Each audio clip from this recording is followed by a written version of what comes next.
हरे कृष्णा। ओम नमो भगवते वासुदेवा। ओम भगवते वासुदेवा।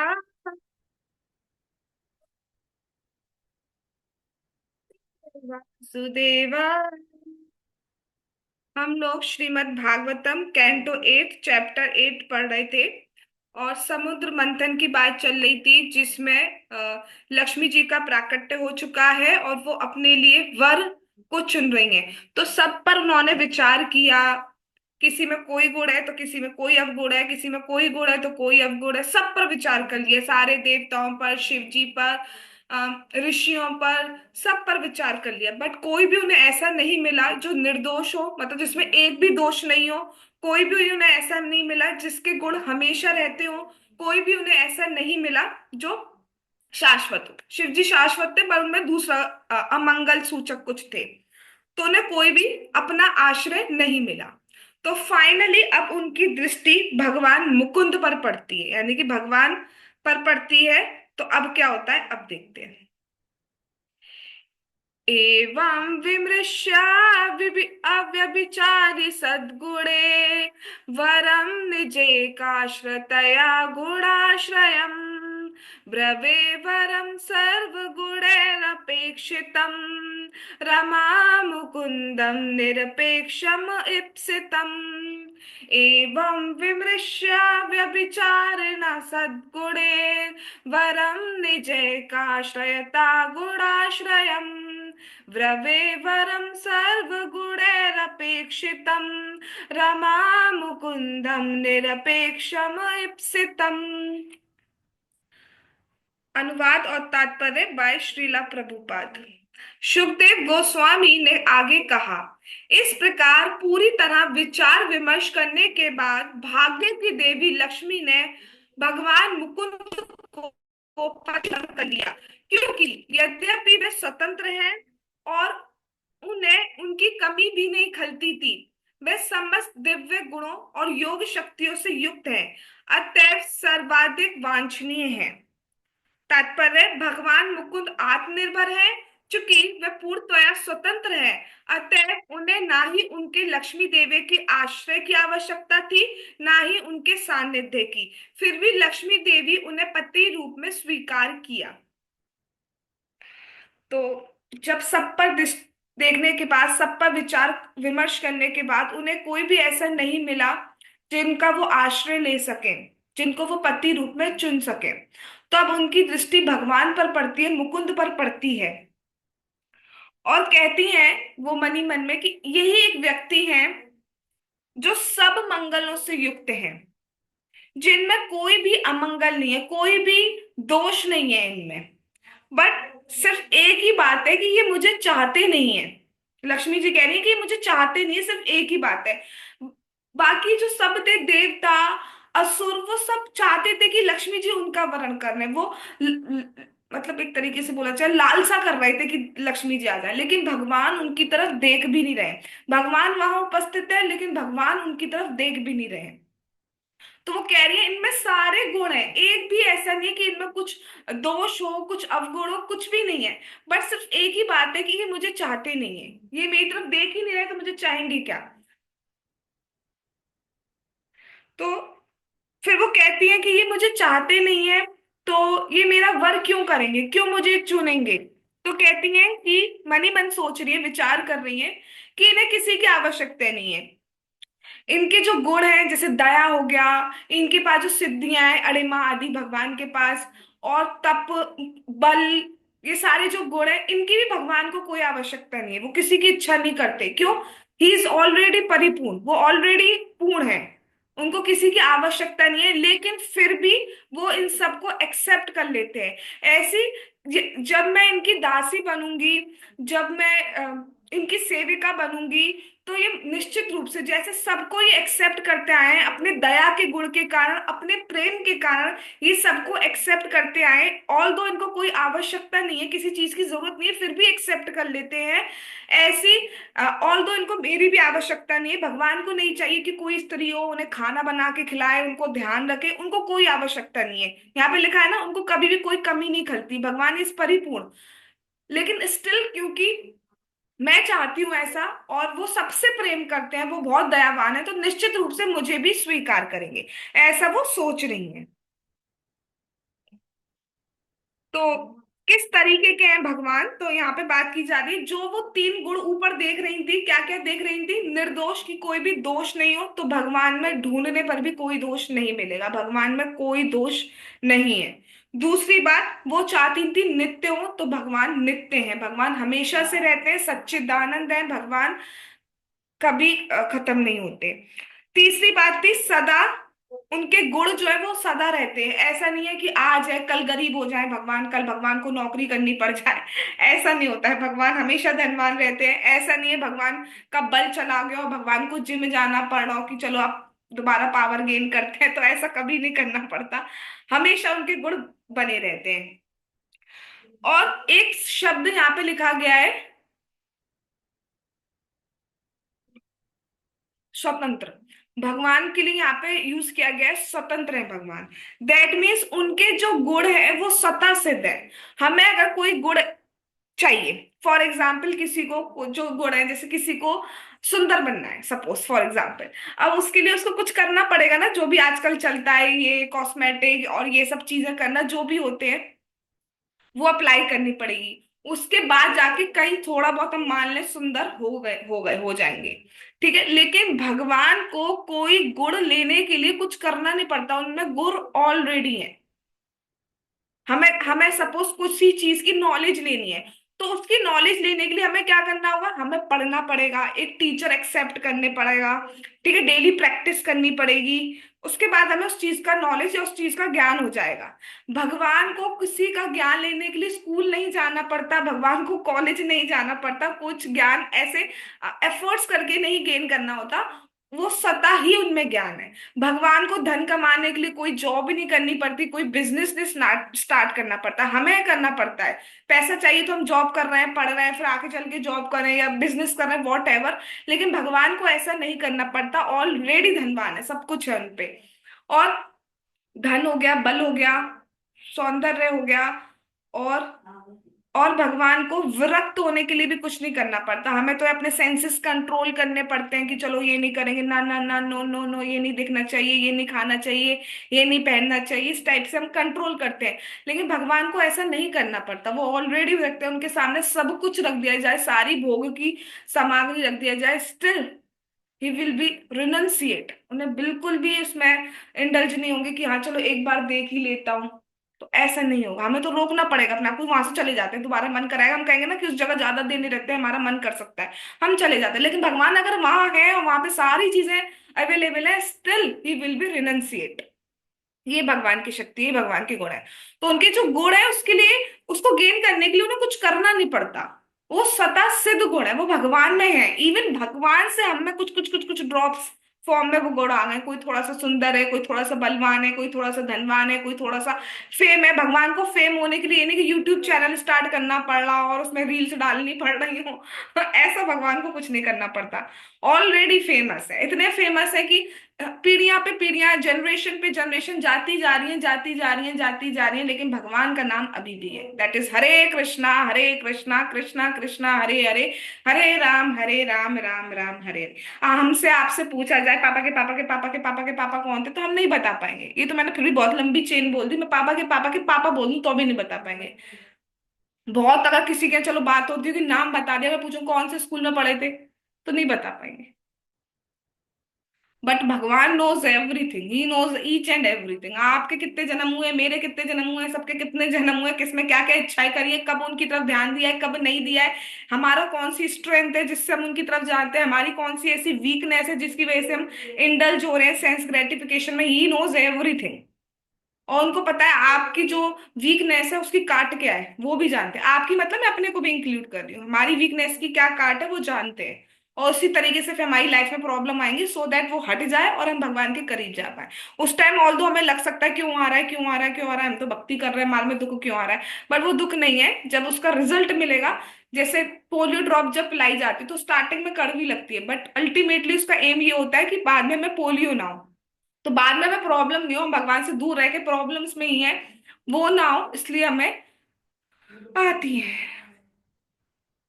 और भगवान के जो गुण है वो हमेशा रहते हैं। ऐसा नहीं भगवान बाल रूप में छोटे से कृष्ण आए, छोटे से अभी कुछ दिन के ही हैं, इतने दिन में ही उन्होंने पूतना का वध कर दिया।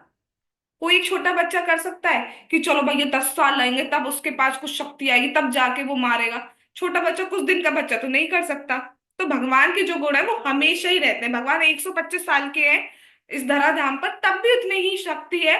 और जब भगवान कुछ दिन के हैं तब भी उतनी शक्ति है। तो भगवान हमेशा ही सारे गुणों से, सारी शक्तियों से परिपूर्ण रहते हैं। ही सच्चिदानंद, हमेशा ज्ञान का गुण, हमेशा सच्चित ज्ञान का गुण, हमेशा आनंद का गुण, हमेशा शाश्वतता का गुण हमेशा उनमें रहता है। उनका शरीर भौतिक नहीं है कि ये जो स्किन का और इसके अंदर जो मांस होता है, हड्डी होता है, ब्लड होता है, हाँ, स्टूल, टॉयलेट, इन सब का नहीं बना होता है। वो सच्चिदानंद शरीर है भगवान का।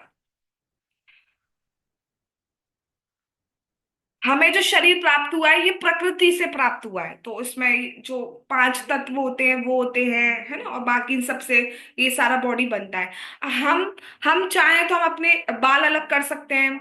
ऑपरेशन होता है, हमारा गॉल ब्लैडर निकाल दिया जाता है, आंख निकाली जा सकती है, हाथ निकाला जा सकता है, ये सब अलग अलग पार्ट्स होते हैं, इनको अलग कर दिया जा सकता है। लेकिन भगवान जो है उनको अलग नहीं किया जा सकता, इसलिए भगवान की आंख में, भगवान के टंग में कोई डिफरेंस नहीं है। हमारी आंख में, हमारी टंग में डिफरेंस है। हम आंख का कार्य आंख से कर सकते हैं, टंग का कार्य टंग से कर सकते हैं। भगवान आंखों से भी खा सकते हैं, इसलिए जब हम भोग लगाते हैं हम कुछ नहीं कह सकते। भगवान हाथ से भी ले सकते हैं, ये नहीं कि हाथ से नहीं लेंगे, हमेशा आंख से लेंगे। वो जिससे चाहे उससे कर सकते हैं। क्योंकि जैसे इसको एक एग्जाम्पल से समझते हैं, आपने चीनी चीनी के खिलौने आते हैं, देखे हो, हाथी बना हुआ आता है, स्पेशली दिवाली पे बहुत आते हैं चीनी के खिलौने। तो वो जो चीनी के खिलौने आते हैं डिफरेंट डिफरेंट शेप्स के आते हैं, हाथी भी आ गया, मोर भी आ गया, गुड्डा भी आ गया। और वो प्रॉपर चीनी के बने होते हैं। तो आप चीनी का चाहे गुड्डा खाओ, चाहे चीनी का हाथी खाओ, आप क्या खा रहे हो? चीनी खा रहे हो। ठीक है। तो वो मतलब पूरा जो पूरा चीनी का जो भी ऑब्जेक्ट है वो पूरा, उसको कहीं से भी टेस्ट कर लो, आगे से, पीछे से, लेफ्ट से, राइट से, ऊपर से, नीचे, चीनी ही टेस्ट में आएगी। ऐसे भगवान को आप कहीं से भी कर लो, मतलब कहीं से भी देख लो, भगवान के अंगों में कोई भेद नहीं है, वो भगवान ही है, वो सच्चिदानंद है। जैसे चीनी का खिलौना हर जगह से चीनी है, ऐसे भगवान सब जगह से सच्चिदानंद है। लेकिन हमारा जो शरीर है, ऑल्दो हम आत्मा फॉर्म में, भगवान के दास फॉर्म में, हम भी सच्चिदानंद है। बट अभी ये जो शरीर है हमारा, ये सच्चिदानंद नहीं है, ये अलग अलग है। ठीक है। अब कोई कहे बहुत सुंदर है, बहुत सुंदर है, अब उसके बाल अलग रख दिए जाए, उसकी सारे शरीर की हड्डियां एक तरफ रख दिया जाए, सारे शरीर का ब्लड एक तरफ रख दिया जाए, और पूछो आपको क्या सुंदर लग रहा है, तो आप क्या बता पाएंगे?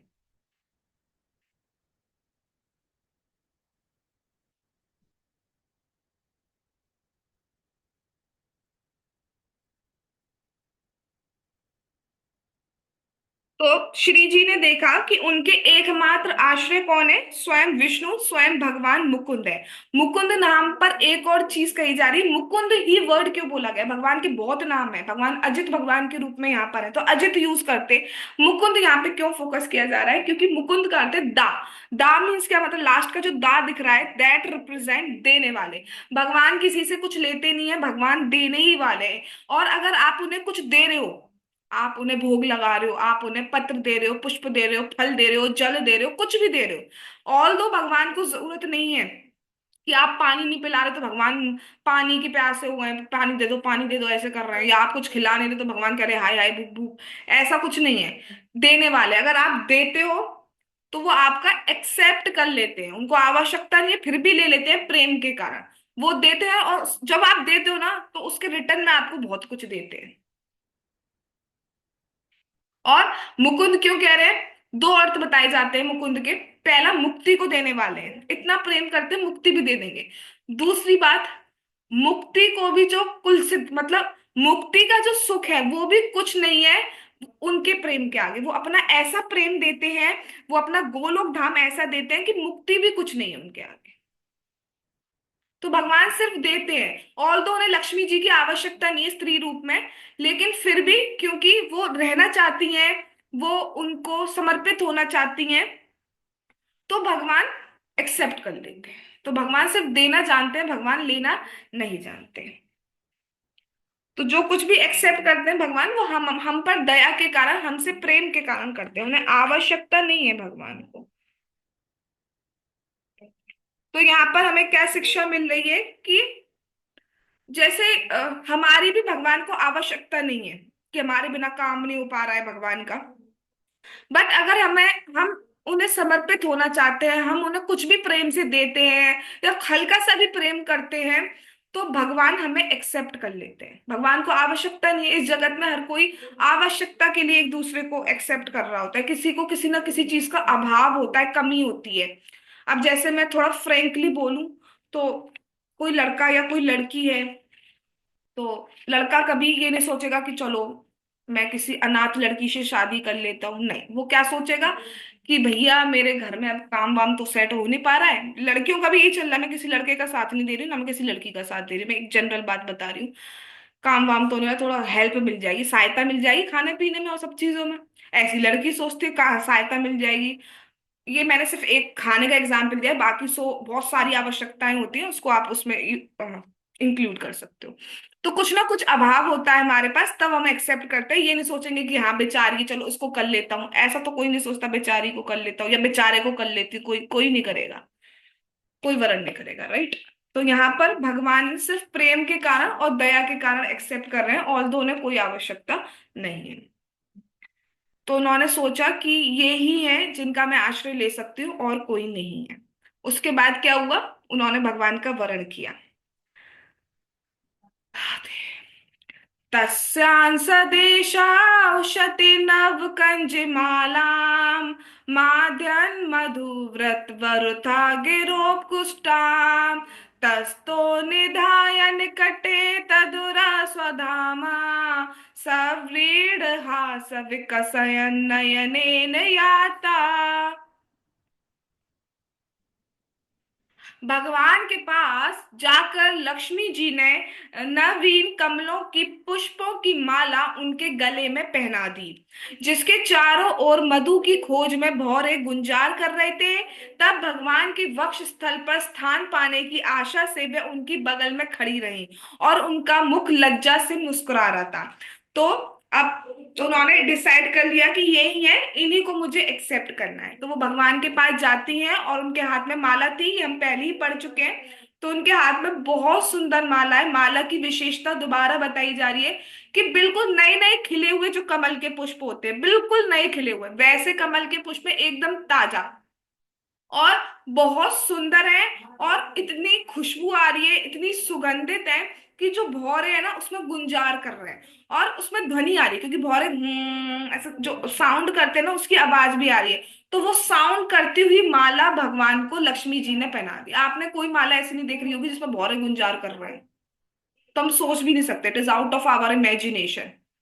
इतनी ताजी माला है, इतनी सुगंधित माला है, और साउंड करती माला, क्योंकि भौरे गुंजार कर रहा है, तो वो माला उन्होंने भगवान को पहना दी। और पहनाने के बाद वो भगवान के बगल में खड़ी हो गई। और बगल में खड़ी होने के बाद वो, अब लज्जा है तो लज्जा तो होगी, स्त्री है, और क्योंकि होनी चाहिए, इस तरीके से हमें शिक्षा दे रही है, मुस्कुरा रही है, और भगवान के वक्ष स्थल पर देख रही है। अब बात आती है वक्ष स्थल पर देख क्यों रही है भगवान के। तो आप में से हो सकता है कुछ को पता हो, कुछ को नहीं पता हो। भगवान का जो वक्ष स्थल है, भगवान का जो चेस्ट है, उसका जो लेफ्ट पोर्शन है, उसके लेफ्ट पोर्शन में गोल्डन कलर की रोमावली है, मतलब कुछ हेयर्स है, ऐसे लाइन फॉर्म है, ऐसे प्रॉपर से, मतलब कुछ लाइन से करके हेयर्स है। दैट रिप्रेजेंट द कि वो लक्ष्मी जी का निवास स्थान है, लक्ष्मी जी को भगवान ने वहां पर निवास दिया हुआ है अपना। अभी बात करते हैं क्यों दिया है, उसके पीछे भी रीजन है कि भगवान ने क्यों निवास दे दिया, और कोई जगह नहीं मिली, घर बनवा देते, महल बनवा देते, ये क्या मतलब, वक्ष स्थल पर निवास दे दिया, तो ये क्या मतलब है। तो देखते हैं क्यों दिया है।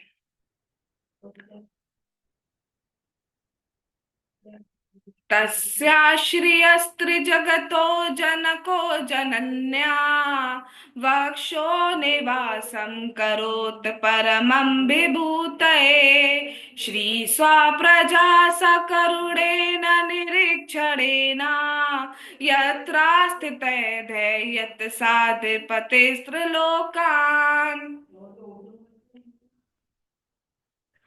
भगवान तीनों लोकों के पिता हैं और उनका वक्ष स्थल समस्त ऐश्वर्यों की स्वामिनी भाग्य की देवी माता लक्ष्मी का निवास है। लक्ष्मी जी अपनी अनुकूल तथा कृपापूर्ण चितवन से तीनों लोकों तथा उनके निवासियों और अधिपतियों देवताओं के ऐश्वर्य को बढ़ा सकती हैं। इसका तात्पर्य भी पढ़ेंगे फिर हम समझेंगे। नहीं, पहले हम समझेंगे। भगवान कौन है? भगवान है तीनों लोकों के पिता। ऊपर के लोकों, मध्य के लोकों, नीचे के लोकों, कहीं के भी लोकों, कोई भी हो, सबके पिता कौन है? भगवान। और जब भगवान पिता है तो माता कौन है? श्री जी, लक्ष्मी जी, श्री जी। ये तीनों जगत की माता है। तो जैसे जनरली समाज में भी हम देखते हैं कि माता पिता अपने बच्चों का पालन करते हैं, ऐसे ही यहाँ पर, क्योंकि परम भगवान जो है यानी कि स्वयं भगवान कृष्ण पिता है और स्वयं श्री जी जो है वो माता है, तो वो भी जितने भी जीव हैं, चाहे वो अधोलोक यानी कि नीचे के लोकों में हो, चाहे वो मध्य के लोकों में हो, चाहे वो ऊपर के लोकों में हो, कोई भी हो, सबका पालन कौन कर रहे हैं? भगवान। चाहे वो भक्त हो अभक्त हो, सबका पालन कौन कर रहे हैं? भगवान। क्यों? क्योंकि सबके माता और सबके पिता कौन है? भगवान। और भगवान और श्री जी, है ना, भगवान। हाँ, भगवान इस तरीके से पालन करते हैं। और जैसे इस जगत में संतान प्राप्ति के लिए संग करना पड़ता है, लेकिन भगवान को ऐसा नहीं करना पड़ता। भगवान दृष्टि मात्र से, जब आप सोचो ब्रह्मा जी की सृष्टि कैसे हुई है? फूल से। और ब्रह्मा जी स्वयं सृष्टि कैसे कर रहे हैं? ब्रह्मा जी ने अपनी मानसिक चिंतन से ही चार पुत्रों को उत्पन्न किया था। तो और ब्रह्मा जी की भृगु के मध्य से ही शिव जी आए। तो हम देख सकते हैं वहां पर भी स्त्री संग आदि नहीं था। तो जब ब्रह्मा जी की सृष्टि इतनी महान है, तो सोचो ब्रह्मा जी के पिता भगवान की सृष्टि कितनी महान हो।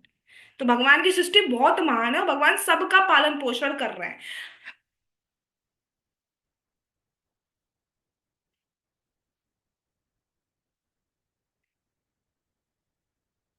हाँ, तो क्योंकि सबका पालन कर रहे हैं भगवान, अब बात आती है कि भगवान ने वक्ष स्थल पर स्थान क्यों दिया है माता को।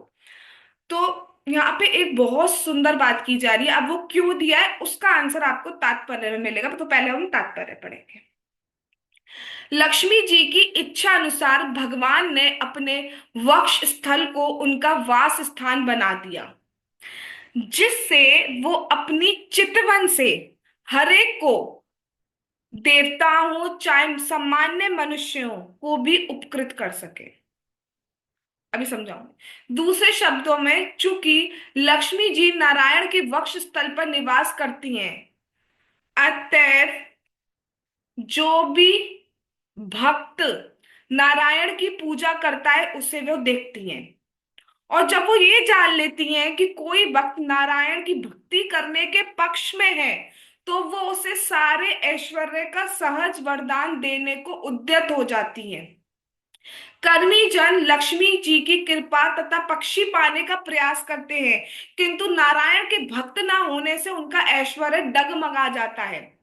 नारायण की सेवा में लिप्त रहने वाले भक्तों का ऐश्वर्य कर्मियों जैसा नहीं होता है। भक्तों का ऐश्वर्य उतना ही स्थायी होता है जितना स्वयं नारायण का। तो बहुत ही सुंदर बात की, और हाईलाइट वर्ड भक्त है। होता क्या है? भगवान ने वक्ष स्थल पर स्थान इसलिए दिया है कि जब भी कोई भगवान की पूजा करने आता है, जब भी कोई भी, अब देखो, असुर तो आएंगे नहीं, जो अभक्त है वो तो भगवान की पूजा करने आएंगे नहीं, इसलिए यहाँ पे स्पेसिफाई किया गया है भक्त, कि जब भी कोई भक्त भगवान की पूजा करने आता है तो लक्ष्मी जी उसको देखती है। यहाँ जब वक्ष स्थल पे है तो उनकी दृष्टि पड़ती है, उनकी कृपा कटाक्ष पड़ता है, उनका चितवन पड़ता है। तो वो भक्त को देखती हैं और देखती हैं कि ये कैसे मेरे स्वामी भगवान की पूजा कर रहा है, तो वो बहुत प्रसन्न होती हैं और उसके मांगने ना मांगने से कोई फर्क नहीं पड़ता, उसको ऐश्वर्य वो देती हैं, उसको सौभाग्य ऐश्वर्य वो देती ही देती हैं। और जो भगवान की पूजा नहीं करते, डायरेक्ट सोचते हम लक्ष्मी जी की पूजा कर लें, तो हाँ उनको ऐश्वर्य मिल सकता है, लेकिन वो चंचला रूप में आती हैं वहां पे, देख लक्ष्मी जी आती हैं फिर चली जाती हैं, फिर आती हैं फिर चली जाती हैं, लेकिन भक्त के जीवन में स्थायी रूप से रहती हैं। और ऐसा इतिहास प्रमाण है। क्या प्रमाण है? आप देखिए, हिरण्यकश्यपु, हिरण्यकश्यपु ने ब्रह्मा जी की पूजा करी राज्य प्राप्ति के लिए, बट नहीं रहा ना। और किसको मिल गया? प्रहलाद महाराज को, जो कि भगवान का भक्त था और स्थायी रूप से मिल गया। बात करें, अगर सबसे अगर बोला जाए ना सबसे ज्यादा ऐश्वर्य किस पे है, तो वो वैष्णवों के पास ही आता है। सबसे ज्यादा ऐश्वर्य 5 साल का बच्चे ध्रुव महाराज के पे है, सिर्फ भगवान की पूजा करने वाले से। चलिए शिव जी के भक्त को भी देख लेते हैं, रावण कहाँ जाएंगे अगर भक्त माने तो शिव जी ने मतलब लंका चाहिए, सोने की लंका चाहिए, इतना बड़ा राज्य, क्या हुआ? कुछ नहीं हुआ, सब चला गया। और सिर्फ विभीषण जी ने भगवान को प्रणाम किया, तो वो जो पूरा का पूरा लंका था वो उन्हें यूं ही मिल गया। तो आप देख सकते हो भक्त को यूं ही मिल जाता है, मांगने से कोई फर्क नहीं पड़ता। अच्छा, अब आप कहेंगे ये तो चलो ये भारत की बात बताइए, कोई इंसान की बात करिए। तो आप बात करें, महाराज जी बता रहे थे भगवान दास बिरला, बिरला का नाम तो सुना होगा आप सबने, वो भी वैष्णव थे।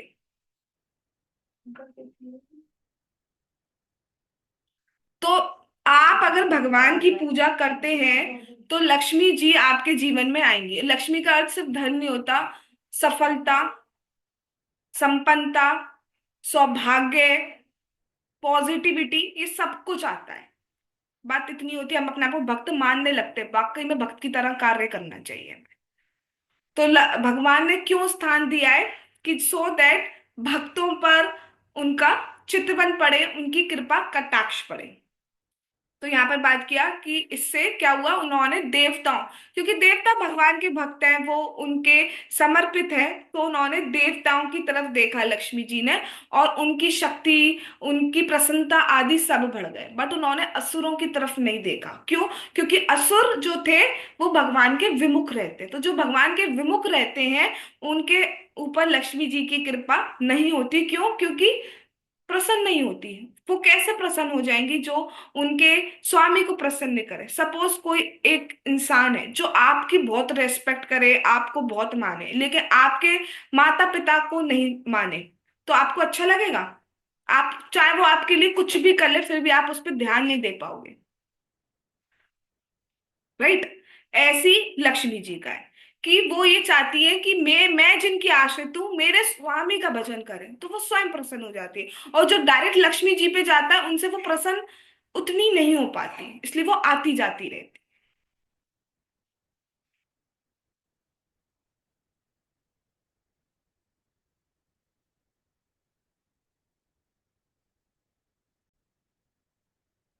तो इससे वो बहुत प्रसन्न हुए। उसके बाद क्या हुआ?